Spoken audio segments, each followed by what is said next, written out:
getting deeper and deeper. And our current crop of health professionals just can't do that. You know, that's not what they're trying to do. They're trying to provide technical medical care to people who are already sick.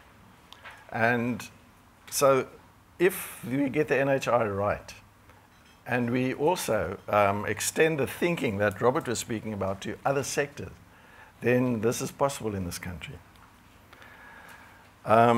So why is it so important to look at the causes of the causes? This is a picture I took recently in Khayelitsha. This shows some children playing at a standpipe.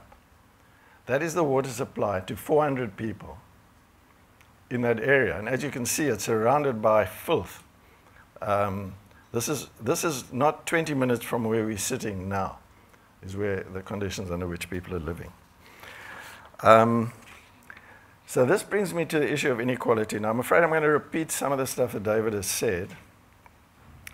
This slide I made a few years ago, it comes from the presidency. It shows you in the blue and green bars the income of the richest 10 and 20% of South Africans.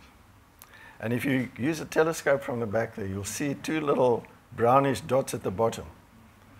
That's the income of the poorest 10 and 20% of the country. This gap is a time bomb. You know, nothing is going to work unless we close this gap. Nothing. Everything will fall apart. And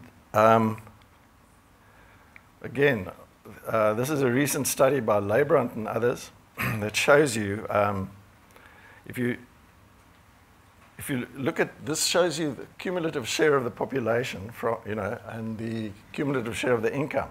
And if we had an equal country, we'd follow the straight line.